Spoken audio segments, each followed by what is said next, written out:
Padmashri doctor Arun फिरोदियाजी माझ्यासोबत आहेत. आपलं माझ्यामध्ये स्वागत आहे. वेलकम.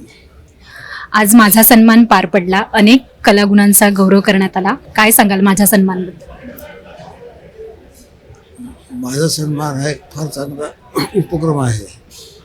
ज्यांनी चांगलं काम केलं त्यांना पाठीवर थाप मिळावी म्हणून त्याचं कौतुक करणं आवश्यक आहे. जेनेरिक मेडिसिन ते फार आवडलं मला, कारण आपल्या पुढे उदाहरणं नाही आहेत की मराठी माणूस ते उद्योगधंदा जाऊ शकतो. आपल्याकडे उदाहरण आहे ते आपण देत आहे फटाफट. असं आहे की आपल्या पाठ्यपुस्तकात आपण नेहमी थोर लोक कोण तर भीमजी जोशी किंवा पु ल देशपांडे यांची नावं घेतो. ते थोर आहेत, पण आपण मोटर मेकॅनिकचे आबासाहेब गरवारे इंडस्ट्री ते नाव घेत नाही. ते बरोबर नाही.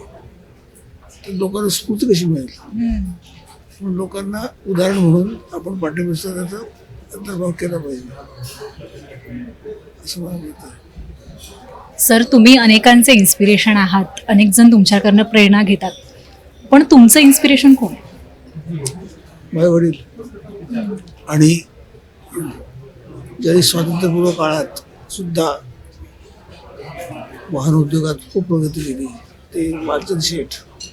त्यांनी रेल्वे, शिपिंग आणि कार एवढंच नाही तर विमान सुद्धा बनवलं स्वातंत्र्यपूर्व काळात. महान उद्योजक. माझ्या वडिलांना HK फिरोदी आहे ना, सरकारने सांगितलं की तुम्हाला मॅटेडॉरचं इंजिन बनवायचं असेल 95% लोकल पाहिजे. इथं आव्हान त्याकडे स्वीकारलं 50%. आजही कोणी इंडियात 95% लोकल करत नाही. त्यांनी त्याकडे आव्हान स्वीकार करून दाखवलं. ती एक महत्वाची गोष्ट आहे. आपल्या देशासाठी आपण काय करतो? पैसे कुठे कमवतो? हार्डवर्क केल्यास कुठे पैसे मिळतात? आपल्या देशासाठी आपण काय करतो? आपण लोकांच्या जीवनात काही बदल आणू शकतो का? सर, ऑटो कंपनींना भारतात भविष्यात चॅलेंजेस काय आहेत? ऑटो कंपनीला अगदी कमी चॅलेंजेस, कारण एवढी मोठी बाजारपेठ वाढती आहे की पुढे आता जगातील 3ऱ्या नंबरवर आहे. लोकच नंबर 1 राहणार. चॅलेंजेस काही नाही आहेत, फक्त आपण जगाच्या तोडीचं उत्पादन केलं पाहिजे क्वालिटी वाईज. कारण चीन स्वस्त करतो पण ते क्वालिटीकडे लक्ष नाही असं लोक म्हणतात.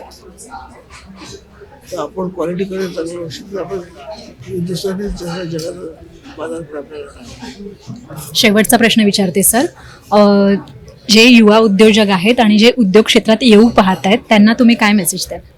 काय सांगाल? काय केलं पाहिजे? असं आहे की युवा उद्योग जे आहेत ते आता बहुतेक लोक IT कडे गेलेले आहेत. चांगलं आहे. आणि त्यातही आता AI कडे लोकांचा कल आहे. आपण AI कडे लवकर जा, उपयोग करा आणि सगळ्या क्षेत्रात AI चा वापर करा. Thank you so much. वेलकम.